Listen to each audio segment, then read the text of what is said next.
Miss হবে না আপনার পছন্দের টিভি শো। দেখুন জি5 অ্যাপে একদম ফ্রি। মা, আমার কিন্তু একটা প্ল্যান আছে, আর আমার প্ল্যানটা কিন্তু সবাইকে মানতেই হবে।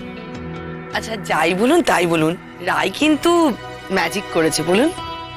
এই কদিনেই বাবাকে এত সুন্দর করে সেবা করেছে যে বাবা একবারে স্টেবল হয়ে গেছে।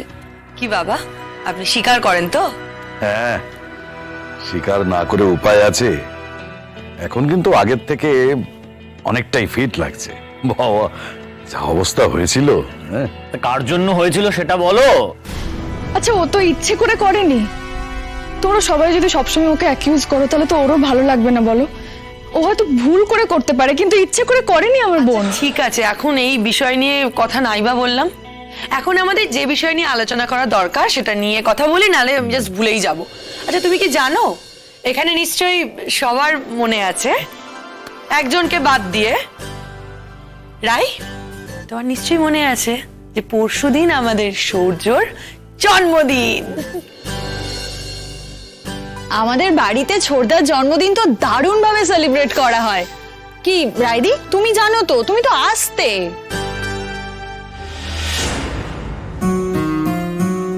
দিদিভাইয়ের জানার কি দরকার আছে? ও কি সূর্যর জন্মদিন পালন করবে? সবাই মিলেই পালন করব, ও থাকবে, তোমার অসুবিধা কিসের বলো তো? আর তাছাড়া তুমি তো আর মনে করে কথাটা বলনি, কথাটা তো বড় বৌমাই বললো। রাই না হয় এখন লজ্জা পাচ্ছে বলতে, ও তো আর আগের মতো বলতে পারবে না। লজ্জা নয়, ও নিজের দিদির সাথে যে ব্যবহারটা করে তাতে ও ভয় পেয়েছে। কি ব্যবহার করেছি ওর সঙ্গে আমি? কি রে, তোর সঙ্গে কি ব্যবহার করেছি? তোর আর আমার মধ্যে যা সব কথা হয়েছিল সেটা তো আমার আর তোর কথা। সবাই জানতে পারছে কি করে?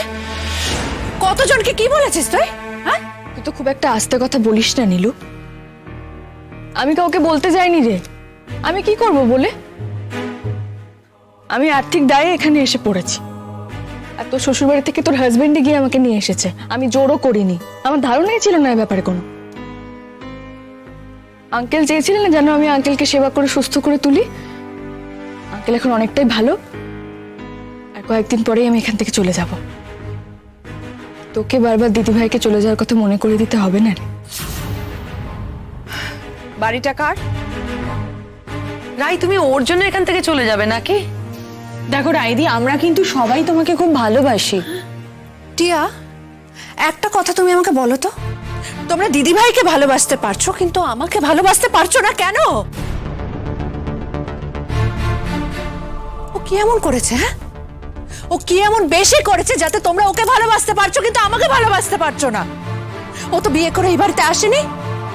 এই বাড়িতে বিয়ে করে এসে আমি থাকছি, এমনকি তোমাদের প্রত্যেকের মন জয় করার চেষ্টা করছি। তাহলে আমার মধ্যে সমস্যাটা কোথায়? তোমার সমস্যাটা কি সেটা তুমি নিজেকে প্রশ্ন করো, যে তোমার দিদিকে আমরা সবাই ভালোবাসতে পারছি আর তোমাকে কেউ ভালোবাসতে পারছি না। আর উড়ে এসে জুড়ে বসলে এরকমই হয়। উড়ে এসে জুড়ে বসিনি, জুড়ে বসানো হয়েছিল,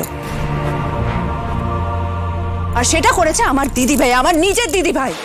এই সব কিছুর মাস্টার মাইন্ড। জি5 ডাউনলোড করুন আর সব এপিসোড দেখুন একদম ফ্রি।